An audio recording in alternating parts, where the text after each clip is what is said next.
அன்பான தேவ பிள்ளைகள் எல்லோருக்கும் இயேசு கிறிஸ்துவின் நாமத்தில் என்னுடைய வாழ்த்துக்களை தெரிவித்துக் கொள்கிறேன். பிதாவாகிய தேவனாலும் கர்த்தராகிய இயேசு கிறிஸ்துவினாலும் உங்கள் எல்லோருடைய வாழ்விலும் கிருபையும் சமாதானமும் உண்டாவதாக என்று சொல்லி உங்களை வாழ்த்துவதிலே மிகுந்த மகிழ்ச்சி அடைகிறேன். தேவ பிள்ளைகளே, நாம் 2023 ஆண்டிற்கு கர்த்தர் நம்முடைய விசுவாச நேர தொலைக்காட்சி நிகழ்ச்சிக்கு கொடுத்திருக்கிற வாக்குத்தத்தமாகிய ஏசாயா 51 3வது வசனத்திலிருந்து அதில் சொல்லப்பட்டிருக்கிற முதல் ஆசீர்வாதமாகிய கர்த்தர் சீயோனுக்கு ஆறுதல் செய்வார் என்ற அந்த ஆசீர்வாதத்தை நாம் தியானித்து வருகிறோம். கடந்த 2 மாதங்களாக குறிப்பாக நாம் எப்படி நமக்கு கர்த்தர் ஆறுதல் செய்கிறார் என்ற சத்தியத்தை நாம் பார்த்து வருகிறோம். நாம் பார்த்தோம், கர்த்தராகிய இயேசு கிறிஸ்து நமக்கு உண்டாக்கி வைத்திருக்கிற ரட்சிப்பை குறித்த சத்தியத்தை நாம் அறிந்து கொள்ளும்போது யோவான் 8:32 சத்தியத்தையும் அறிவீர்கள், சத்தியம் உங்களை விடுதலையாக்கும் என்ற அந்த வார்த்தையின்படி நாம் தியானிக்க ஆரம்பித்தோம். எப்படி கர்த்தருடைய ரட்சிப்பை குறித்த சத்தியத்தை தியானிக்க நம்முடைய உள்ளத்தில் இருக்கிற எல்லா கசப்பு, மனவேதனை, மன கிளேசங்கள், இன்னும் மன துக்கம் எல்லாம் மறைந்து நம்முடைய உள்ளம் ஆறுதல் அடைகிறது என்று சொல்லி நாம் பார்க்க ஆரம்பித்தோம்.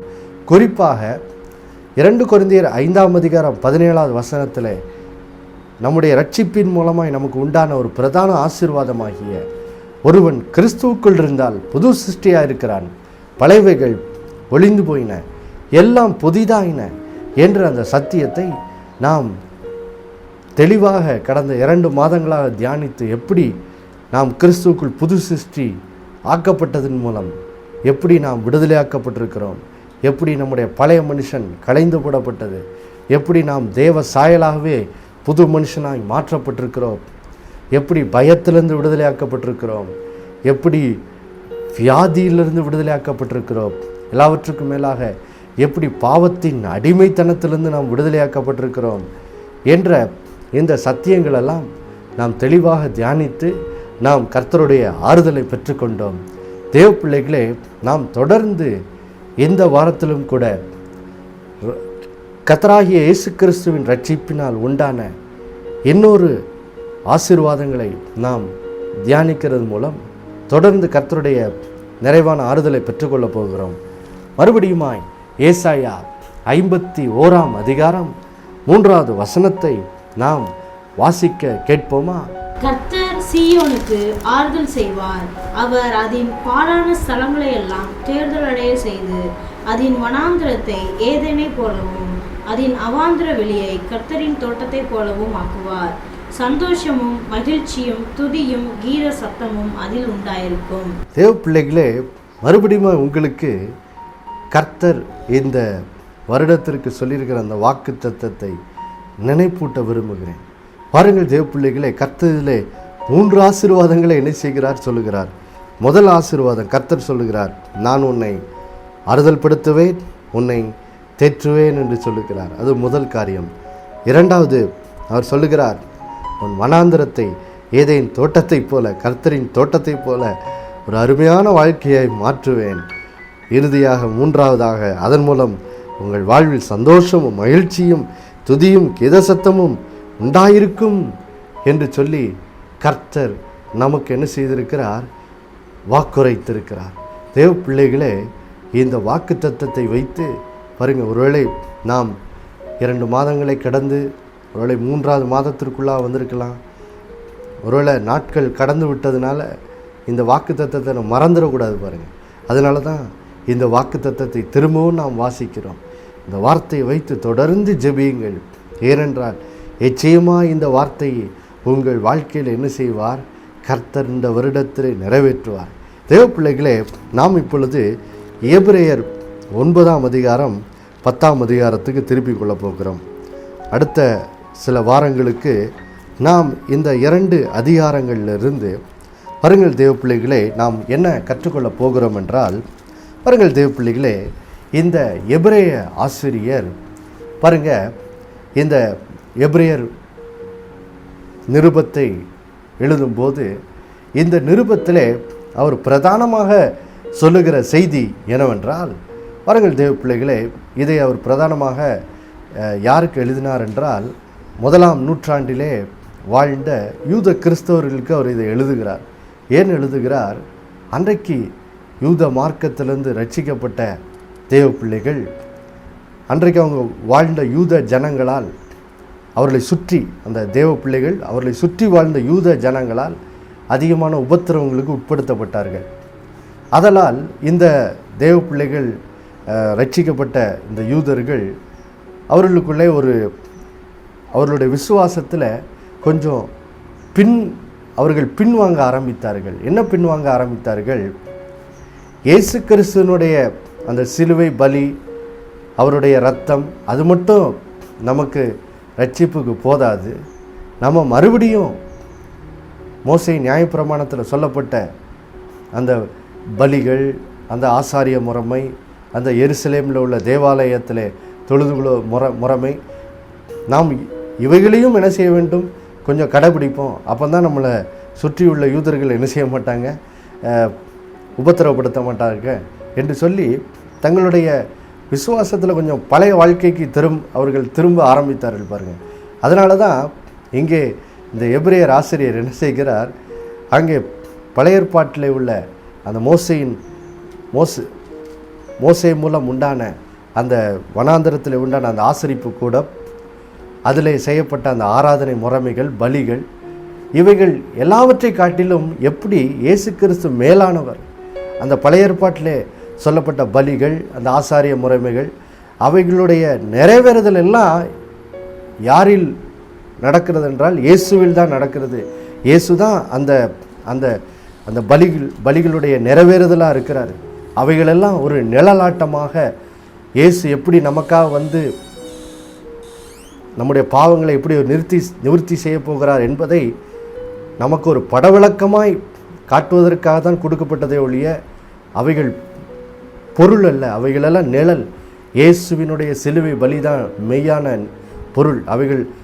அவைகளெல்லாம் அதுக்கு தான் அம்புகுறி காட்டுது. அப்போ இயேசுவின் பலி தான் அந்த பழைய ஏற்பாட்டு இந்த ஆசரிப்பு முறைகளுடைய நிறைவேறுதலாக இருக்குது. அதனால் இயேசு கிறிஸ்துவின் மூலமாக தான் நமக்கு உண்மையாகவே மெய்யான ரட்சிப்பு உண்டாகிறது. அதனால் நாம் மறுபடியும் அந்த பழைய முறைமைகளுக்கு போக வேண்டிய அவசியம் இல்லை. ஏன்னா இயேசு அவைகளுடைய நிறைவேறுதலாக இருக்கிறாரு. நமக்கு இயேசுவின் மூலம் மெய்யான ரட்சிப்பு உண்டாயிருச்சு. அதனால் நீங்கள் திரும்பவும் உங்கள் விசுவாசத்தில் இயேசுவை மாத்திரமே, அவருடைய சிலுவை பலி மாத்திரமே என்னோட பாவ மன்னிப்புக்கு போதும், பரலோகத்துக்கு கொண்டு போகிறதுக்கு போதும், என்னை முற்றிலும் கழுவி சுத்திகரிக்கிறதுக்கு, இந்த பூமிக்குரிய வாழ்க்கையில் வாழ்வதற்கு எல்லாவற்றுக்கும் இயேசுவின் பலி போதுமானது என்ற அந்த விசுவாசத்திலிருந்து பின்வாங்கிறாதீங்க. ஏன்னா இயேசு மோசையை காட்டிலும் மேலானவர், ஆரோன் அவனுடைய ஆசாரியை காட்டிலும் மேலானவர், பழைய ஏற்பாட்டு ஆசரிப்பு கூடாரத்தை காட்டிலும் மேலானவர், பலிகளை காட்டிலும் மேலானவர் என்ற சத்தியத்தை அவர் என்ன செய்கிறார், எபிரேயர் நிருபம் முழுவதும் அவர் போதித்து வருகிறார்.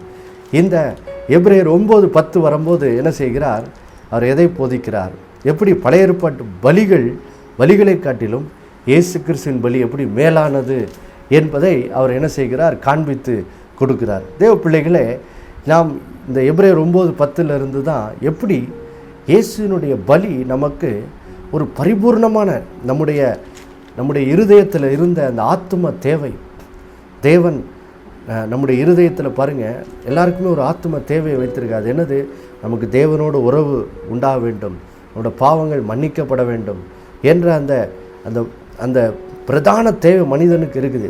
அந்த தேவைகளெல்லாம் இயேசுவின் பலியில் எப்படி அவைகளெல்லாம் நிறைவேறுகிறது என்ற சத்தியத்தை நாம் என்ன செய்ய போகிறோம், இந்த எபிரேயர் 9:10 தெளிவாக தியானிக்க போகிறோம். பாருங்கள் தேவ பிள்ளைகளே, இது உங்களுடைய இதை கேட்க உங்களுடைய விசுவாசம் உங்களுக்குள்ளே பாருங்கள் அனல் மூட்டப்படும். உங்களுடைய இருதயத்தில் மிகுந்த சமாதானமும் ஆறுதலும் என்ன செய்யும், உண்டாகும் பாருங்கள். ஆதலால் நம்ம எல்லாரும் இவைகளை தியானிக்கலாமா?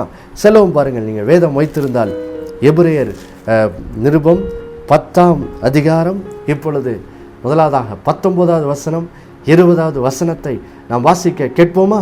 ஆகையால் சகோதரரே, நாம் பரிசுத்த ஸ்தலத்தில் பிரவேசிப்பதற்கு இயேசுவானவர் தமது மாம்சமாகிய திரையின் வழியாய் புதிதும் ஜீவனுமான மார்க்கத்தை நமக்கு உண்டு பண்ணினபடியால் அந்த மார்க்கத்தின் வழியாய் பிரவேசிப்பதற்கு அவருடைய இரத்தத்தினாலே நமக்கு தைரியம் உண்டாயிருக்கிறபடினாலும்.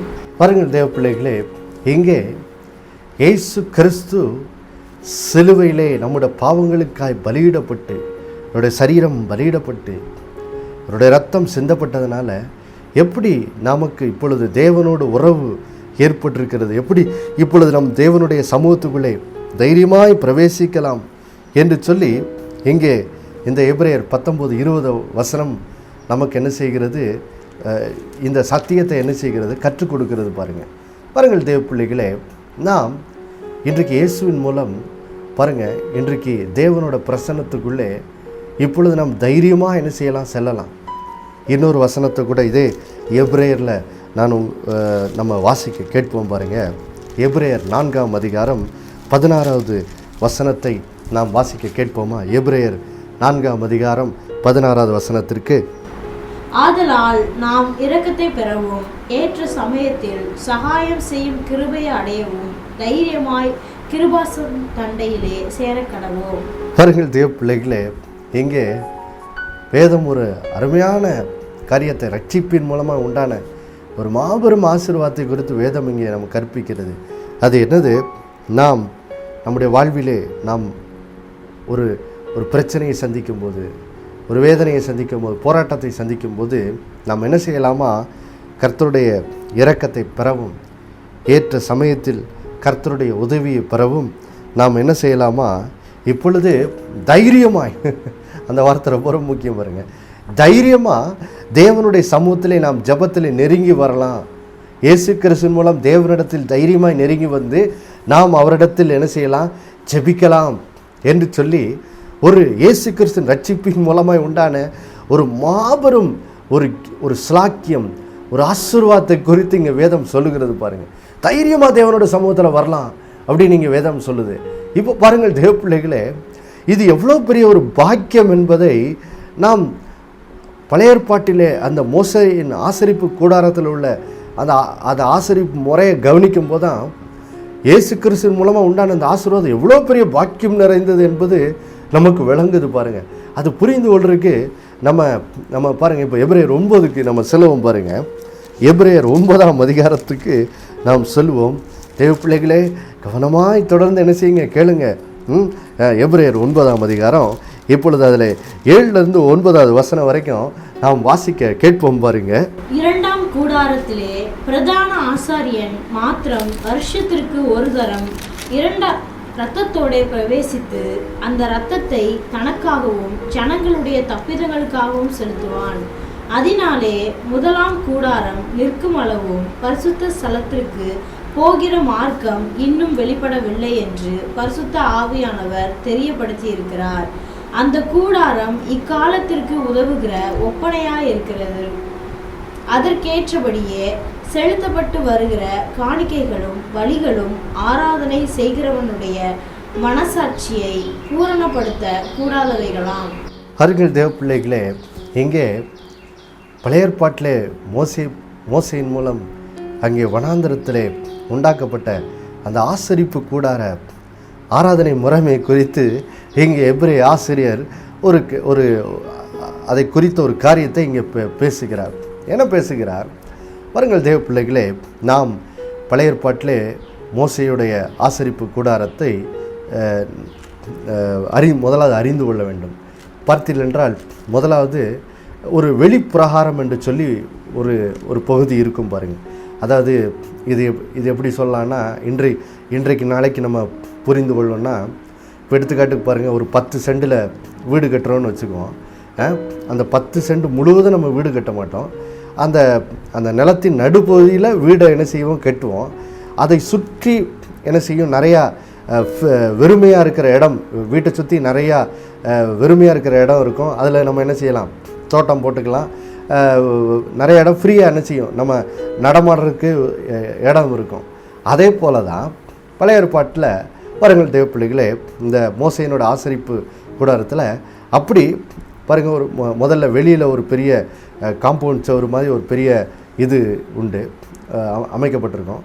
அப்புறம் வெளிப்பிரகாரம் என்று சொல்லி வெளியில் இப்படி நடுவில் பார்த்திங்கன்னா ஒரு சின்ன கூடாரம் அமைக்கப்பட்டு அங்கே பரிசுத்த ஸ்தலம், மகா பரிசுத்தலம் என்று உண்டு. அதை சுற்றி வெளியே பார்த்திங்கன்னா வெறுமையாக நடக்கிற பகுதி என்ன செய்யும் இருக்கும். நடுவில் எப்படி வீடை கட்டினா எப்படி இருக்கோ அது மாதிரி அந்த ஆசரிப்பு கூடாரத்தின் நடுவில் ஒரு சின்ன கூடாரம் இருக்கும்.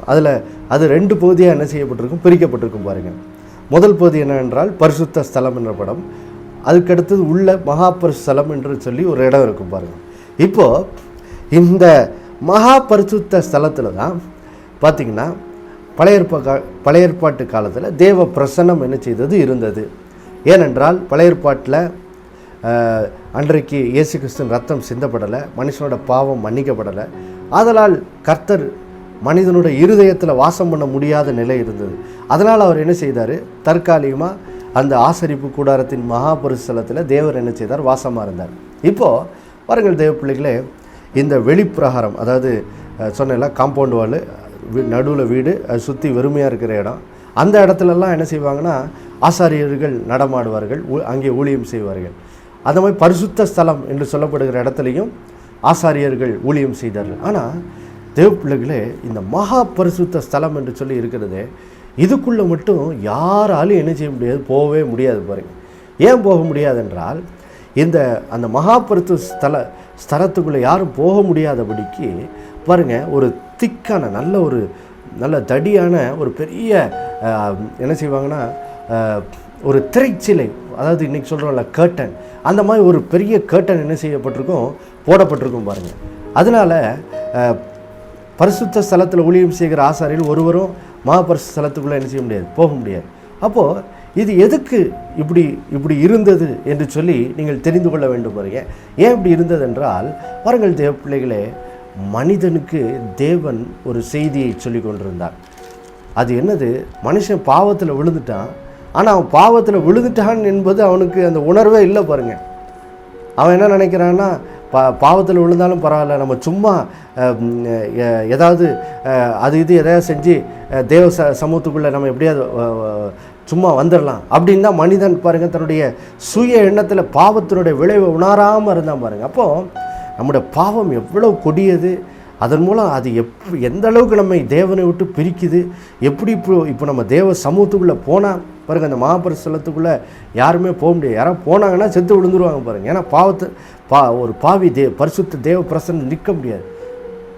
அப்போது பாருங்கள், இப்படி பழைய ஏற்பாட்டு காலம் முழுவதும் பார்த்திங்கன்னா யாருமே தேவ சமூகத்துக்குள்ளே போக முடியல. ஒரே ஒருத்தர் தான் போனார், அதுவும் வருஷத்துக்கு ஒரு முறை தான். அதை தான் இங்கே எபிரேயர் 9, 7, 8 வசனத்தில் வாசிக்கிறோம். மகா பிரதான ஆசாரியன் என்பவன் தேசத்துக்கு என்று சொல்லி வருஷத்தில் ஒரு நாள் தேசத்துக்கு பாவ நிவர்த்தி செய்யும்படி பாருங்கள், ஆடு மாடு ரத்தத்தெல்லாம் சிந்தி அந்த ரத்தத்தை எடுத்துக்கொண்டு சிறிது நேரம் போயிட்டு உடனே என்ன செய்துருவார், வெளியே வந்துடுவார். அவர் மட்டும்தான் மகாபரிசுத்தலத்துக்குள்ளே போக முடியும், வேறு யாரும் போக முடியாது. பாருங்கள், அப்போ யோசித்து பாருங்கள் தேவ பிள்ளைகளே, பழைய ஏற்பாட்டு காலம் முழுவதும் யாருமே தேவ பிரசன்னத்துக்குள்ளே போக முடியல. அந்த தேவ பிரசன்னத்துக்குள்ளே வருஷத்துக்கு ஒரு முறை போன அந்த மகாபிரதான ஆசாரியன் கூட பயந்து நடுக்கிட்டே தான் போவான். ஏன்னா சரியாக பலியிடாமல் போனான்னா உள்ளே போய் செத்து விழுந்துருவான். அப்போ பயத்தோடு தான் போனோம். எல்லாரும் பாருங்கள், தேவ பிரசன்னத்தை கண்டாலே பயந்து தான் இருந்தாங்க. ஆனால் தேவ பிள்ளைகளே, இன்றைக்கு இயேசு கிறிஸ்துவனுடைய அந்த சிலுவை பலி இந்த நிலையவே என்ன செய்து விட்டது, மாற்றி விட்டது. ஏன், அதை தான் நம்ம வாசிக்கிறோம். பாருங்கள், அந்த எபிரேயர் 10ஆம் அதிகாரம் 19வது வசனம் என்ன சொல்லுது. எபிரேயர் 10ஆம் அதிகாரம் 19வது வசனத்தை வாசிக்க கேட்கலாம். ஆகையால் சகோதரரே, நாம் பரிசுத்த ஸ்தலத்தில் பிரவேசிப்பதற்கு இயேசுவானவர் தமது மாம்சமாகிய திரையின் வழியாய் புதிதும் ஜீவனுமான மார்க்கத்தை நமக்கு உண்டு பண்ணினபடியால். பாருங்கள் தேவ பிள்ளைகளை, இயேசு கிறிஸ்து இதை மாற்றுவதற்காக என்ன செய்தார், தம்முடைய சரீரத்தை சிலுவையிலே பலியாக என்ன செய்தார், ஒப்பு கொடுத்தார். நம்முடைய பாவத்திற்காக இயேசுவினுடைய சரீரம் பிற்கப்பட்டது. அவருடைய சரீரம் பாருங்கள் நொறுக்கப்பட்டது, அடிக்கப்பட்டது. அப்போது அடிக்கப்பட்ட ஒரு ரத்தம் சிந்தினது மூலமாக என்ன ஆயிற்று பாருங்கள். இப்போது எபிரேயர் 9ஆம் அதிகாரம் பார்த்திங்கன்னா இப்போது 12வது வசனத்தை வாசித்தோம் என்றால், வெள்ளாட்டுக்கடா, இளம் காளை இவைகளுடைய இரத்தத்தினாலே அல்ல, தம்முடைய சொந்த இரத்தத்தினாலும் ஒரே தரம் மகா பரிசுத்த ஸ்தலத்திலே பிரவேசித்து நித்திய மீட்பை உண்டு பண்ணினார். பாருங்கள் தேவ பிள்ளைகளே, இயேசு கிறிஸ்து அவருடைய தன்னுடைய சரீரத்தை நம்முடைய பாவங்களுக்காக பலியிட ஒப்பு கொடுத்து அது அவர் இரத்தத்தை சிந்தி என்ன செய்தாராம், அந்த இரத்தத்தை எடுத்துகிட்டு போய் நம்முடைய மகா பிரதான ஆசாரியனாக, எப்படி பழைய ஏற்பாட்டில் மகா பிரதான ஆசாரியன் அந்த பூமிக்குரிய ஆசரிப்பு கூடாரத்தின் மகா பரிசுத்த ஸ்தலத்திற்குள் சென்று அந்த இரத்தத்தை தெளித்து ஜனங்களுக்கு எப்படி பாவ நிவர்த்தி உண்டு பண்ணாரோ, அதே போல் இயேசு கிறிஸ்து ஆகிய நம்முடைய மகா பிரதான ஆசாரியர் என்ன செய்தார், பரலோகத்தில் இருக்கிற அந்த மெய்யான ஆசரிப்பு கூடாரத்துக்குள்ளேயே அவர் நுழைஞ்சி அங்கே இருக்கிற தேவ சமூகத்துக்குள்ளாக அவர் போய் அங்கே இருக்கிற அந்த அந்த கிருபாசனத்தின் மேலே அவர் தம்முடைய சொந்த இரத்தத்தை தெளித்து இதன் மூலம் நமக்கு நித்திய மீட்பை அல்லது நித்திய பாவ மன்னிப்பை அவர் நமக்காக உண்டு பண்ணி வைத்து விட்டார் தேவ பிள்ளைகளே. அதனால தான் என்னாச்சு, இயேசு அவருடைய இரத்தத்தை சிந்தின போது என்னாச்சு பாருங்க. இப்போ மத்தேயு 27ஆம் அதிகாரம் 51வது வசனத்தை நாம் வாசிக்க கேட்கலாமா? மத்தேயு 27ஆம் அதிகாரம் 51வது வசனத்தை நாம் வாசிக்க கேட்போமா? அப்பொழுது தேவ ஆலயத்தின் திரைச்சீலை மேல் தொடங்கி கீழ் வரைக்கும் 2ஆக கிழிந்தது, பூமியும் அதிர்ந்தது, கண்மலைகளும் பிளந்தது. பாருங்கள் தேவ பிள்ளைகளே, இயேசு சிலுவையிலே அவர் நமக்கு பலியாக சிலுவையிலே அவர் மரித்த போது என்னாச்சு பாருங்க, தேவனே ஒரு காரியத்தை செஞ்சிட்டாரு. அது என்னது? தேவனையும் மனுஷனையும் பிரித்திருந்த அந்த திரைச்சீலையை பாருங்க, தேவனே மேலிருந்து கீழாக கிழித்து அதன் மூலம் என்ன செய்து விட்டார். இப்பொழுது அவருடைய ஜனங்களாகிய நம்மை பார்த்து சொல்லுகிறார், இப்பொழுது தைரியமா மகா பரிசுத்தலமாகிய என்னோட கிருபாசனத்திலே தைரியமா வாங்க, ஏன்னா உங்களுக்காக என் குமாரனாகிய இயேசு கிறிஸ்து உங்களுடைய பாவங்களுக்காக மெய்யான பலியாக, ஒரே பலியாக அவர் மரித்து விட்டார். அவருடைய இரத்தம் உங்களுக்கு நித்திய மீட்பை உண்டு பண்ணிவிட்டது. இப்பொழுது தைரியமாய் என்னுடைய சமூகத்துக்கு வாருங்கள் தேவ பிள்ளைகளே என்று சொல்லி நம்முடைய பிதாவாகிய தேவன் நம்முடைய குமாரனாகிய இயேசு கிறிஸ்துவின் மூலம் இன்றைக்கு நம்மோடு பேசுகிறார் தேவ பிள்ளைகளே. ஹல்லேலூயா. ஆம் பிரியமானவர்களே, எந்த பழைய ஏற்பாட்டு காலத்தில் தேவ பிரசன்னத்துக்குள்ளே போகிறதுக்கு அப்படி பயந்து நடுங்கி கொண்டு இருந்தாங்களோ, இப்பொழுது அதே தேவ பிரசன்னத்துக்குள்ளே பாருங்கள் தேவ பிள்ளைகளே, இப்பொழுது நாம் தைரியமாக என்ன செய்யலாம், நுழையலாம். அதை தான் நம்ம எபிரேயர் 4:16 வாசித்தோம். தைரியமாய் கிருபாசனத்தண்டையில் என்ன செய்யுங்க, கிட்டி சேருங்கள், வாங்க அப்படின்னு ஆண்டவர் கூப்பிடுறாரு. தைரியமா அதே தான் எபிரேயர் 10:20 வாசிக்கிறோம். அவருடைய ரத்தத்தினால தேவ சமூகத்துக்குள்ளே இப்போ தைரியமாக என்ன செய்யலாம், நுழையலாம்.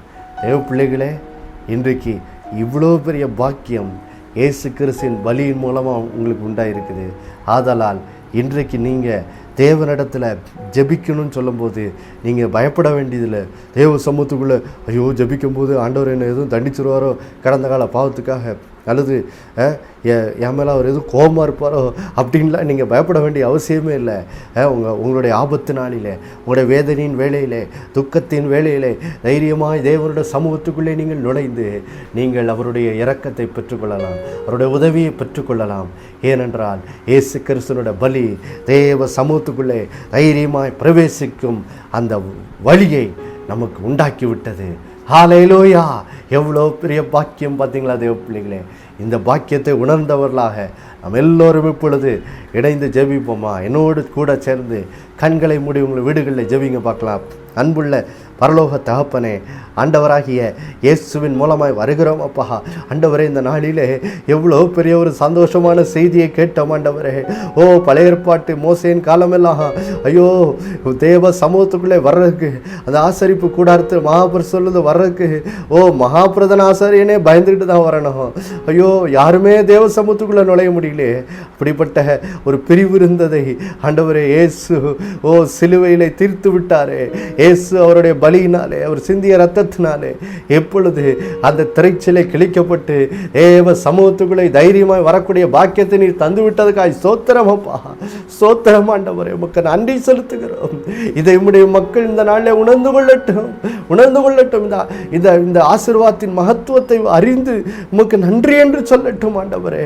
உமக்கு கீழ்ப்படியாமல் வாழுகிறவர்கள் கூட தங்களுடைய முழங்காலில் முடக்கி ஆண்டவரே நீ நான் உண்மை பின்பற்றி நடப்பேன் என்று சொல்லட்டும் ஆண்டவரே. இந்த நாளிலிருந்து உம்முடைய பிள்ளைகள் தங்களுடைய தேவை நேரத்தில் ஆபத்து நாளில் உம்மை நோக்கி கூப்பிட்டு உம்முடைய உதவி பெற்றுக்கொள்ளும் உம்மிடத்தில் நெருங்கி வரட்டும் ஆண்டவரே. மூடு நெருங்கிய உறவில் வாழட்டும் ஆண்டவரே. இந்த நாளில் இருந்து உடைய அன்பை உடைய பிள்ளைகள் உணர்ந்தவர்களாய் வாழட்டும்.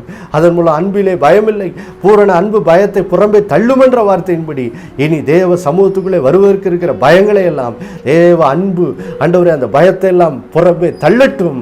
நாளில் பெரிய சமாதானத்தால் நிரம்பட்டும். அப்படி செய்ததுக்காக நன்றி. இயேசுவின் நாமத்தில் வேண்டிக் கொள்ளுகிறோம் எங்கள் நல்ல பிதாவே. ஆமென், ஆமென். மறுபடியும் அடுத்த வாரம் சந்திக்கும் வரை உங்களுக்கு நினைப்பூட்டுகிறேன், இயேசுவே ஆண்டவர். அவர் மேல் விசுவாசம் வைத்து வாழுங்கள். ஆமென்.